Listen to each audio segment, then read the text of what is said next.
Muy buenas. Debido a que los últimos meses han sido bastante lluviosos, favoreciendo la proliferación de ecosistemas que estaban latentes durante la sequía, este año no podía faltar la visita a la Laguna Escalera, un ecosistema único con una gran biodiversidad que se encuentra en el término municipal del Rubio. Y para hablar de este enclave con el mayor rigor me acompaña Eusebio Gómez, nuestro vecino que lleva años observando y registrando esta laguna. Muy buenas, bienvenido Eusebio y muchas gracias por acompañarnos. Hola, buenas tardes. Bueno, pues si te parece bien, antes de entrar en detalle, podríamos comenzar hablando un poco de la situación de esta laguna y de sus características propias. Bueno, pues es una laguna, como tú bien has dicho, de carácter estacional, si no es permanente, y que está sujeta al nivel de precipitación que hay, y gracias a estos dos últimos años que ese nivel de lluvia ha sido algo más alto de lo normal, pues ha cogido agua. Antiguamente nos cuentan las personas mayores que la conocieron que el agua era permanente. No sabemos si es porque no tenía canales de drenaje, porque llovía más por lo que era, pero el agua permanecía todo el año. Hablar de ella hay que siempre fijarnos en el carácter estacional. No podemos pedir que esta laguna tenga agua permanentemente, puesto que es imposible, porque ya la cantidad de agua o de lluvia que cae no da para que se llene y permanezca durante todo el verano, sobre todo si conocemos los ciclos tan cortos de agua, porque llevamos un mes de abril que realmente ha sido corto de agua, y eso puede perjudicar a que el agua de la laguna permanezca mucho tiempo durante el estío, época quizás clave para la reproducción de muchas especies. Y en cuanto a la profundidad, ¿es muy profunda? Pues no, realmente este año habrá alcanzado sobre los 70 centímetros en la parte más profunda, y claro, como estamos hablando, depende de la cantidad de lluvia que caiga. Si cae más lluvia, pues puede alcanzar algunos centímetros más, pero prácticamente los últimos años esa es la altura que está cogiendo.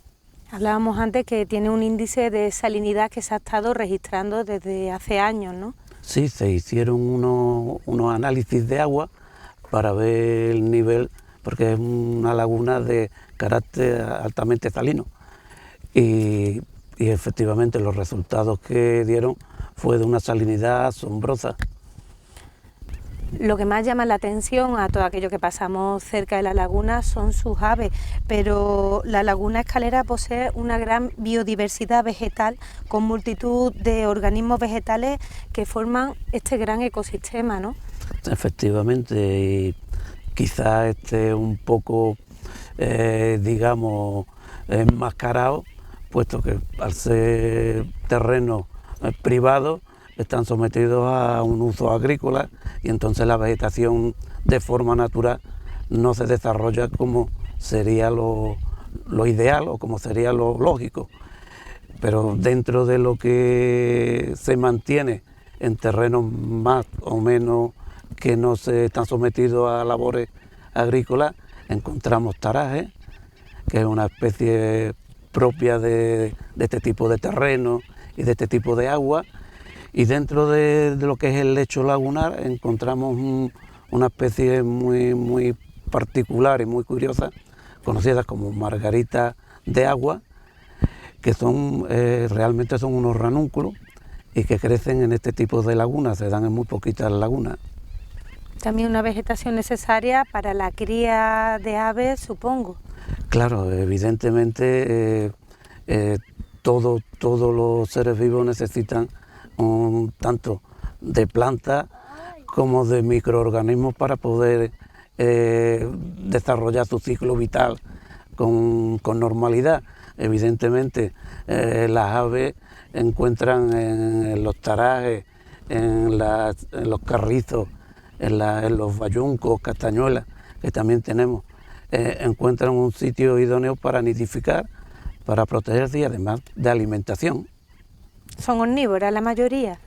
Sí, y otras se alimentan de microorganismos que crecen en este tipo de agua salina, como por ejemplo el flamenco, que se alimenta de microplancton que se llaman, son unos microorganismos que crecen en el fondo y que ellos lo van removiendo a medida que van andando. Es un movimiento muy particular y peculiar que podemos observar aquí ahora en la laguna. ¿Y qué podemos resaltar de la riqueza de la fauna de esta laguna? Bueno, sobre todo lo más llamativo es lo que más se ve, que son las aves, ¿no? Además porque tienen un plumaje y un colorido muy vistoso, pero además tenemos no solo anfibios, tenemos uno de los anfibios más comunes aquí, el gallipato, que es una especie de lagarto acuático. También tenemos el sapo corredor, que no sé si os acordáis que el año pasado, cuando estuvo la laguna ya casi para secarse, hubo una gran invasión de crías de sapo corredor que criaron en la laguna, y cuando ésta se fue secando fueron buscando otro sitio. Pero sobre todo lo que más hay y lo que más nos llama la atención son las aves, evidentemente. Y además del flamenco que hemos estado hablando antes, ¿qué otras especies podemos resaltar? Bueno, por abundancia quizá y por lo llamativo, aunque desde lejos parezca negro, es el morito. El morito es una especie cuando menos peculiar, puesto que en la década de los 60, 70, incluso los 80, era una especie que estuvo en peligro. A raíz de unas medidas de protección, de conservación, la especie se ha ido también de recuperación de otras zonas húmedas. Evidentemente la especie se ha ido recuperando y aquí tenemos que es una de las especies más abundantes. Algunos días hemos contabilizado más de 100 ejemplares. Entonces podemos decir que está totalmente ya recuperada. Sí, ha pasado de categoría, sabemos que, no sé si sabéis, que las especies se valoran, hay varias categorías, dependiendo del grado de peligro, de amenaza que tengan. Estaba en peligro de extinción y ahora ya es una especie que está protegida, pero ha salido de ese grado de amenaza. También tenemos patos, ¿no? Sí, hay varias especies de anades, pues, normalmente se les suele llamar pato a todo lo que va nadando por encima del agua, pero tenemos algunas especies que son más bien escasas y que este año están asentadas aquí. No sabemos si van a nidificar, ahora que el tiempo no lo dirá, pero que evidentemente es un privilegio poder contar con ellas y observarlas. Como la que hemos visto anteriormente. El tarro blanco, que es una especie de pato algo más grande que el pato que normalmente conocemos aquí, que es el anade real, y que es un pato que no es muy abundante, ni como nidificante ni como invernante, pero es que este año hay una pareja que está aquí asentada y quizás ahora últimamente no se está viendo la hembra, quizás posiblemente puede que esté criando. Nos dé la sorpresa. Ojalá. También vemos otros tipos de garza, como le decimos nosotros. Sí, están emparentadas, las garzas están emparentadas con los moritos. Decir que el morito es el único ibis que hay en Europa, es una especie de ibis, es el único que hay en Europa.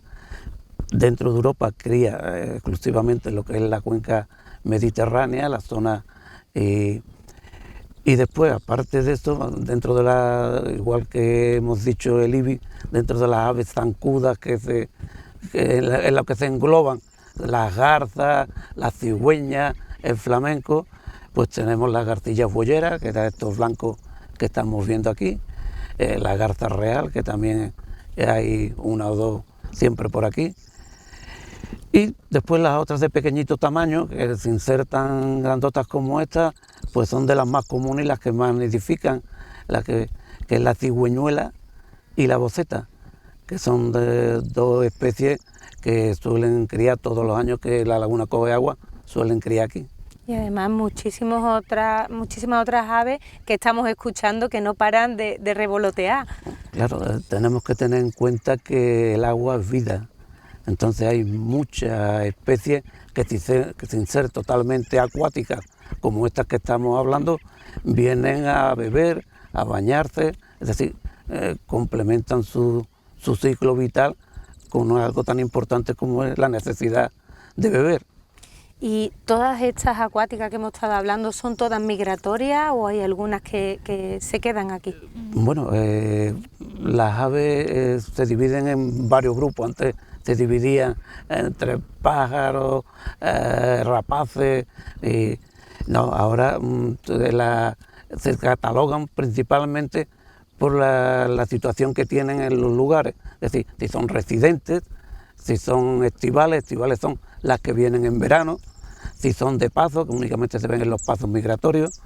Entonces tenemos más de 50 especies que han sido observadas aquí, entre residentes, se dice residentes cuando son nidificantes, evidentemente, migratorias de paso y las que vienen a invernar, que pasan aquí los meses de invierno, y estas sí se ven nada más que durante esa época. Y estamos ahora justamente a finales de abril. ¿En qué momento nos encontramos? ¿En el de cría o todavía...? Bueno, pues realmente ahora mismo estamos empezando lo que es la reproducción. De hecho, ya se están viendo los primeros pollos de focha común.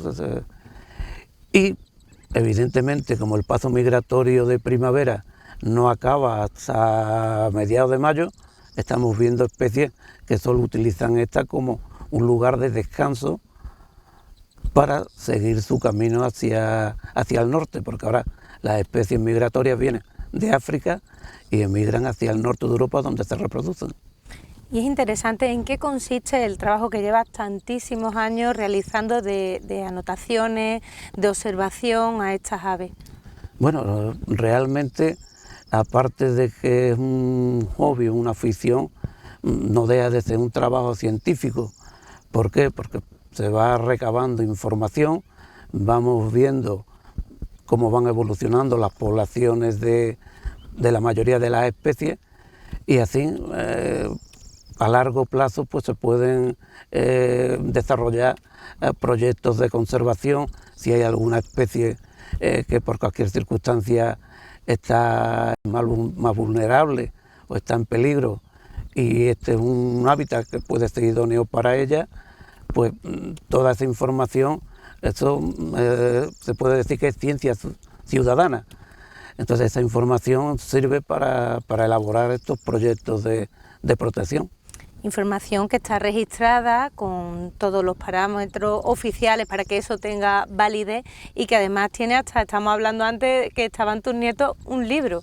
Sí, hemos estado ahora una temporada desde que empezó la laguna a tener aves, porque evidentemente si la laguna está seca, está prácticamente casi desierta de aves y de otros animales. Una vez que empieza a coger agua y empiezan a desarrollarse los microorganismos, las plantas, empieza a haber alimento, empiezan a llegar, y desde que pues hemos ido haciendo censos cada 2 o 3 días, y se van recogiendo el número de ejemplares que vemos y el número de especies que tenemos la suerte de tener. Que cualquiera no puede decir que tiene una laguna cerca de su pueblo. Pues sí, y llegado a este punto, que ahora podemos decir que más o menos todos tenemos una idea global de lo que significa este enclave, que está, en nuestro término, está muy cerquita de nuestro pueblo y además está en un lugar de paso. ¿Qué podemos hacer la ciudadanía para ayudar a preservarla o para contribuir? Bueno, pues es que es un tema algo complejo desde el punto de vista de que estamos ante unos terrenos que son privados, con lo cual tienen propietarios que les dan una utilidad, evidentemente agrícolas cuando pueden. En este caso pues no pueden, puesto que el agua los condiciona. Para hacer algún proyecto, algo de recuperación total, pues puesto que la laguna se recupera por sí sola nada más que con la lluvia, no le hace falta hacer ningún... Pero para hacer algo, pues el primer paso evidentemente sería que pasase a ser de propiedad pública, y a raíz de eso pues se acometerían proyectos de recuperación y de mejora que evidentemente sí que darían mucho más resultados, aparte de que tenemos que ser conscientes del carácter temporal que tiene la laguna, que no podemos pedir que esté siempre con agua. Porque no lo es. No, efectivamente.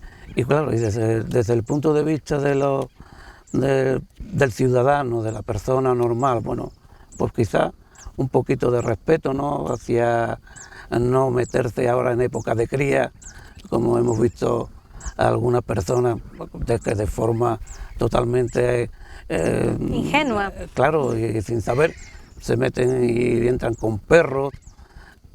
Hay que pensar que hay animales que están criando, y ahora mientras menos molestias le ocasionemos, mejor. No tirar, si se viene, no tirar basura, ni cosas que puedan contaminar, en fin, son cosas que ya son de sentido común, no son de unas normas aplicadas. Pues yo creo que hemos puesto en valor este ecosistema. Esto es cuestión, esta es la primera entrevista que hacemos, pero es cuestión de ir viendo los distintos espacios que tenemos bastante. Vivimos en un entorno natural muy rico y lo podemos poner en valor y cuidarlo en medida de lo posible, no solo toda la biodiversidad, no solo la fauna, sino en todos los ámbitos. Sí, evidentemente estamos hablando que en un medio seco, como es la zona sur de España, nos dejamos de estar en un medio seco, y quizá cada año con el cambio climático vaya más, la importancia de una zona húmeda es vital, ¿no? Porque además, como hemos hablado antes, no solo las aves acuáticas son las que se benefician de ellos, sino todos los animales que viven por alrededor la utilizan como zonas de baño, zonas de venir a beber, en fin, que es vital. Pues Eusebio, muchísimas gracias por atendernos y por la labor y el trabajo que hace de forma anónima, desinteresada, que ayuda a conocer y a estudiar nuestro entorno y a mejorarlo. Y además, gracias a todos los registros y las observaciones a lo largo de tantos años, pues son datos únicos que se podrán utilizar tanto en el presente como en un futuro las siguientes generaciones. Muchas gracias. Muy bien, muchas gracias a vosotros por estar aquí y poner en valor evidentemente un ecosistema, como tú has dicho muy bien, único. Son ecosistemas únicos que si supiésemos darle la importancia que tiene, a lo mejor esto estaría de otra forma. Gracias, nos vemos en otra. El Rubio posee una gran biodiversidad, ostenta ecosistemas únicos con una riqueza de especies vegetales y animales producto de millones de años de evolución. Nuestra laguna Escalera no es solo agua y aves, es el refugio de nuestra historia y de la vida de nuestro pueblo.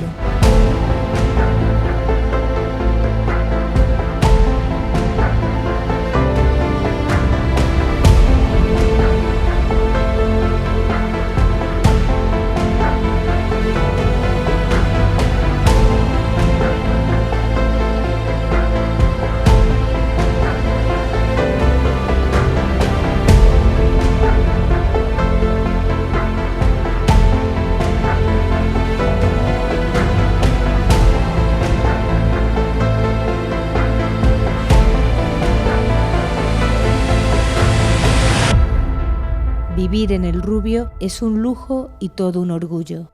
Preservemos nuestro entorno.